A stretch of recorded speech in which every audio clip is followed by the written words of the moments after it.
Mr. President, it's an honor to have you here. Thank you so much. Thank you for the time. It has been almost a year since your inauguration. Have you faced anything that you were not expecting when you took office? I've been a politician for almost 40 years, excluding the term now.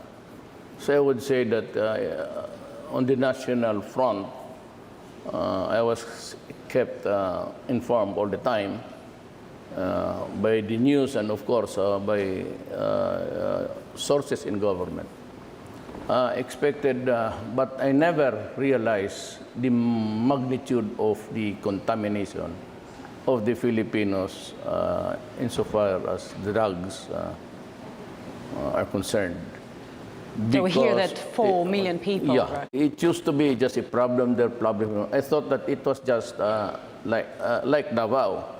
I may have one case now, then probably two, but it was a very constant happening every time. When I became president and everything was available to me for information, I was almost appalled to know that we have reached the millions of contaminated. So when I was mayor, I said, do not destroy my city and do not destroy the young people of Davao City because they are our assets. We are not rich.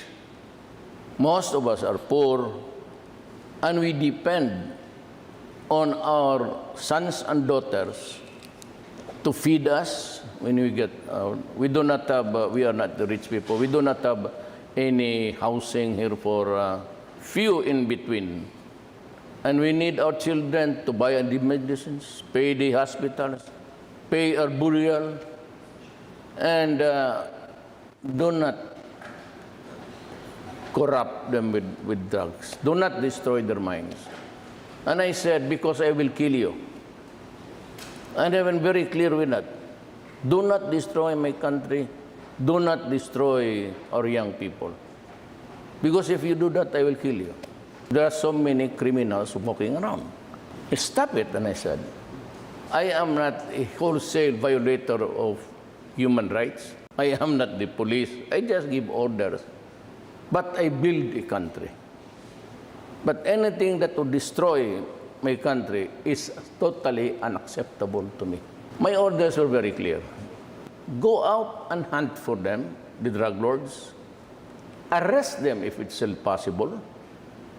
But if they are confronted with the violence that would place your life, the policeman or the security officer in danger, so be it, kill them. Because in the past, that was what really prevented policemen and the military from doing it. Why? Because they were so afraid of this human rights thing, which is a new phenomenon. It's actually the human rights in the guise of human rights. Countries like EU and America are interfering into the affairs of other nations in the guise of human rights. The bitter irony is that while trying to protect civilians, to protect the youth, you sometimes, and you admitted that in one of your interviews, that innocent civilians could have become victims. Do you think it is a fair price to pay? Just like in the Americans, when they drop a bomb there, so much, so powerful that it also kills others. But you are not America. Do you feel sorry for? Do you but feel we sorry? are talking of human liability. So it doesn't say that because the Americans are exempted, and that's because I am just a small time government official, I am not exempted. So what's the fairness there? No. When they drop bombs, they kill so many villages, and there's not even a whimper. America invaded Iraq. What was the excuse? That there were weapons of mass destruction. And yet when they invaded Iraq, so many people were killed. So where is justice now? So I think it's really hard to avoid civilian... Meaning to say justice has to be equal. It cannot be a justice for one and justice for another set of standards for two. It has to be equal. Is that the reason why you turn away from America? Yes, because they refuse to understand my predicament when they knew that they were also in the same predicament on a larger scale. I never in America, what? Remember Panama? Okay. They invaded Panama, a sovereign state, okay, in Central America. So what was the purpose there? They went inside, seized the country, arrested the president, brought him outside the country, placed him in a detention cell in New York. He faced a trial federal court and is convicted. What happened to the invasion? And what was the reason? Drugs. You invade a country. Me, I am just fighting the criminals in my country. I never invaded a country. You have to look at it this way. There is so much incongruity in the principles that are being followed by nations. The powerful ones, they can invent there's a weapon of mass destruction. Oh, we can invade your country. Me, I never touch anybody. I do not even go to the United States. And then they criticize me for the criminals that I have killed. Your relations with the previous US administration were far from perfect. Will you give Trump's administration a chance? I think that Trump is very good. He's a regular guy. He's pragmatic, very practical. The previous administration was a source of irritation and source of so many conflicts, not really in terms of war, but in terms of relationships. The other administration destroyed all of this, the goodwill and even relationships with Russia and relationships with the Philippines. And it's not an easy job to be just, when there's a new guy in town, you just say everything is forgotten. They have the Congress that is not in full accord with the U.S. president. And as it is, they're still fighting right now, threatening even to impeach President Trump. America is a hard act to follow. Sometimes you are in good terms. For example, Trump, he says that he agrees with me. And he thinks that I'm doing it the right way. And even he, about 2 weeks ago, announced that he's going to get tough against the drug lords and everybody who is into drugs. You could almost find the similar words between my mouth and Trump's mouth. But you know, those things that we ordered and those things that we expect to be delivered is being hampered because it is equally, the powers of the president is subject also to the checks and balances of Congress. And sometimes he is paralyzed. He himself now even finds himself maybe not really big trouble, but in trouble. I have nothing against America. We're perfectly all right. Trump is my friend. But my foreign policy has shifted from what of that pro-Western. I now have this working alliance with China, and I hope to establish a good working relations with Russia. Why? Because Western world, EU and everything, they have this double talk. Do you think your society will support this idea? Because there are intensive ties within the society with America historically. Do you think you will have support of the people? If there is anything to gripe for, it is me griping for. Why did you invade my country 50 years ago? Sat on this land and live off with the fat of the land. And you expect me to be happy? You are so angry. I can feel it. Yeah. You treat me as if I am your colony still? Huh, you must be kidding. Why would I allow it? Why would I allow you to treat me as if I am your representative here as a colonial governor? We are an independent country. We will survive. We will endure. We can go hungry. But this time, I want my country treated with dignity. So you once said that you don't want America in your country. So you were serious. Yes, I said no. I said American troops. That one day during my term, if I survive the CIA, oh no. If I survive the CIA, I have stayed 5 years. You talk a lot about assassination. Do you really expect that to happen? They do it. Does it surprise you? Are you worried? They can Are you afraid of your life? They can even pluck a president out of his country and force him to face trial in another country. What should happen so that it improves? Are you waiting for an apology? Let's say, will it work? No, that's not. I don't want that thing to happen. So what may help? It's enough that I respect Trump.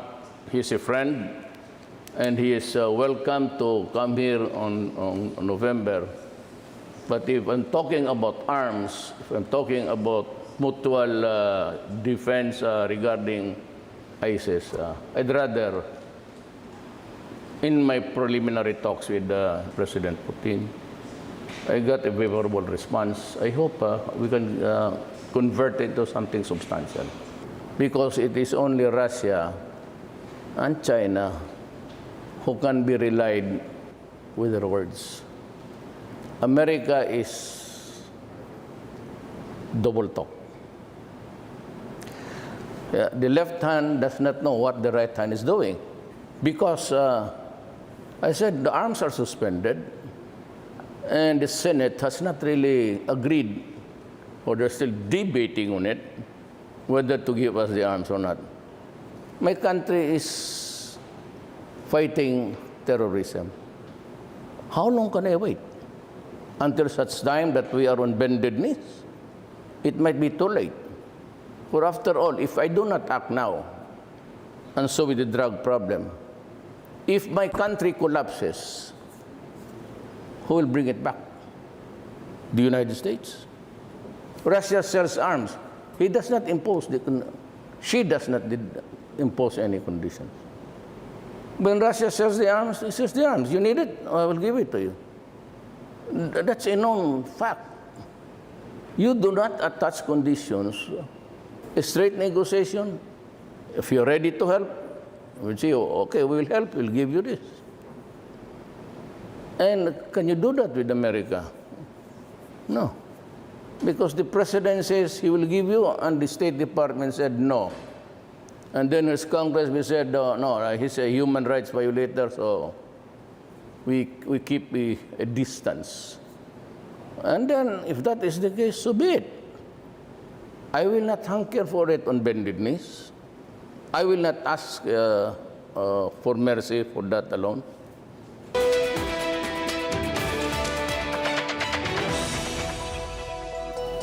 Welcome back. We can now bring you the second part of our exclusive interview with the Filipino President Rodrigo Duterte, in which he touches upon some of the security issues facing the world at present and also gives a personal account of the abuse he suffered as a child. You just came back from China. Yes. Your relations with China are a little bit warmer than compared to your predecessor, and actually warmer than it was expected. Yes. We didn't see you riding to the islands in the China South Sea with Filipino flag to put it there as was promised. Is that just tactic, or you changed the strategy?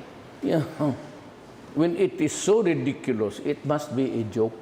I'm fond of using jokes here, that I brought that practice also nationwide.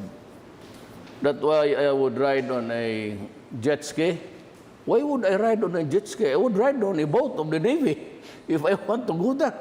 What's imagine riding with a gun at your pinned under your armpit, and you ride a motor there. But you didn't go there on a boat either.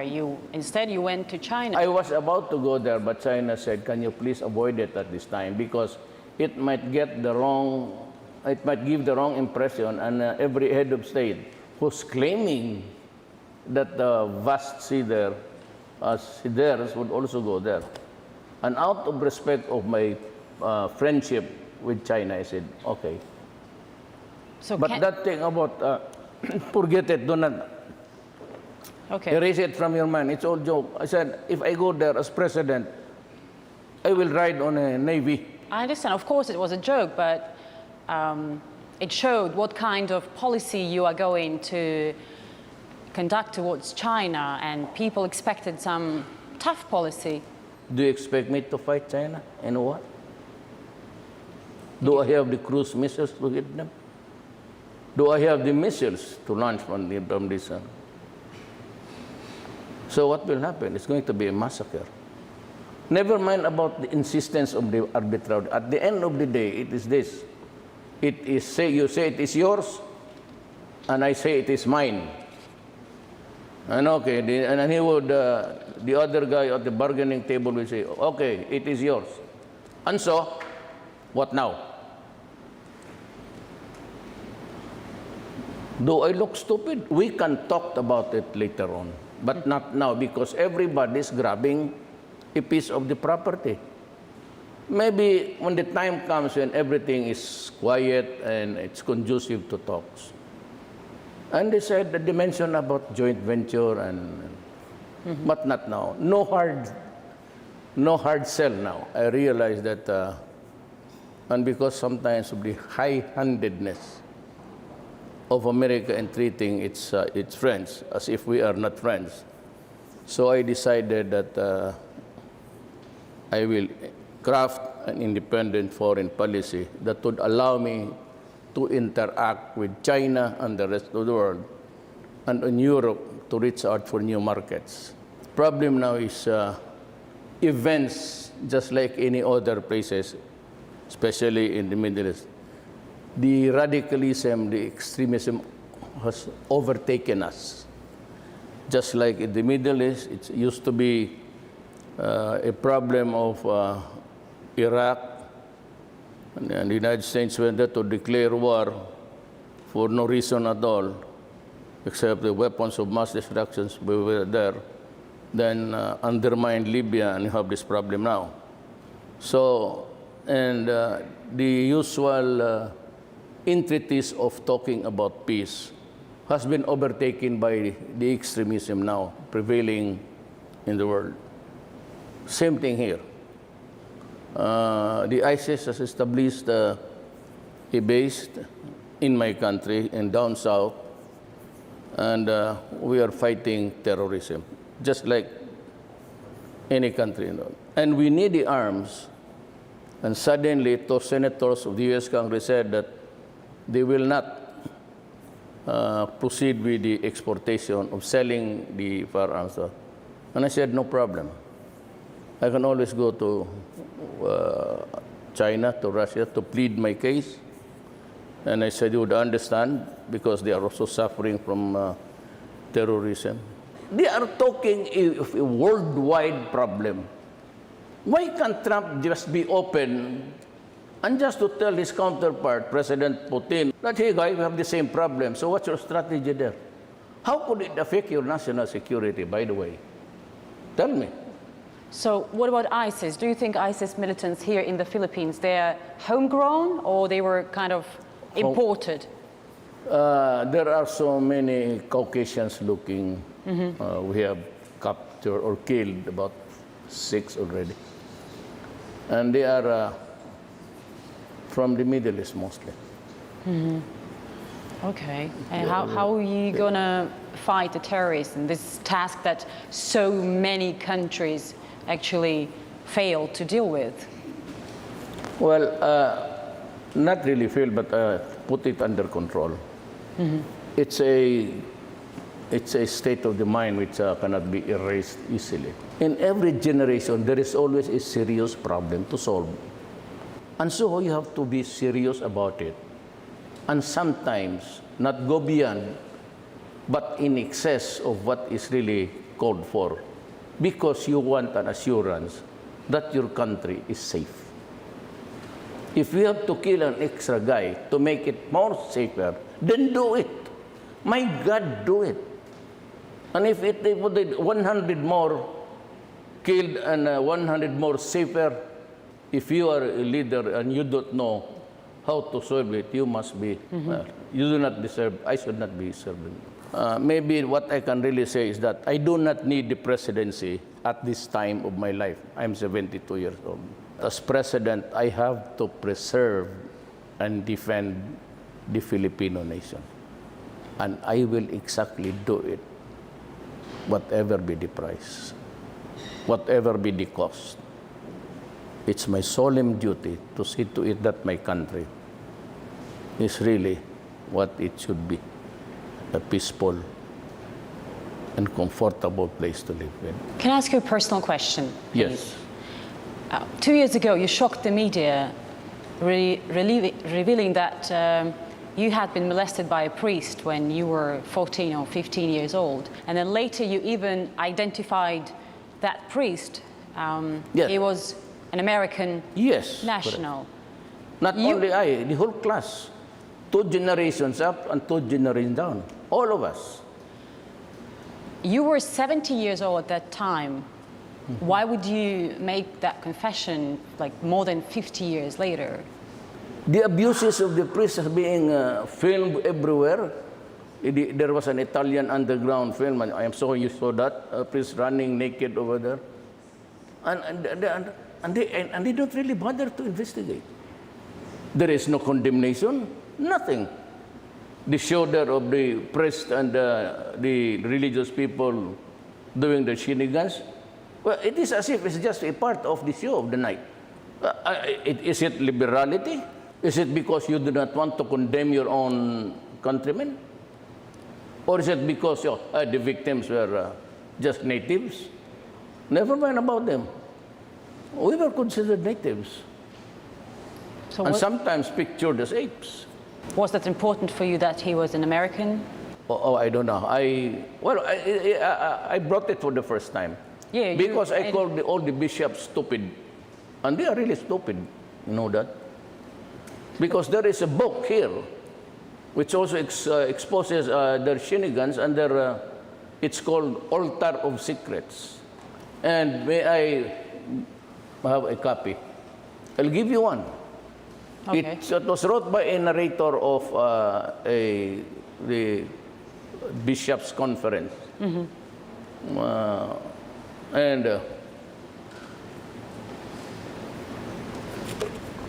Altar of Secrets. I'll give it to you. Read it, and you will understand how the Thank you. Catholic Church has corrupted this country. Oh, by the way, I believe in God. I really believe in God. I put my destiny in the hands of God. But priests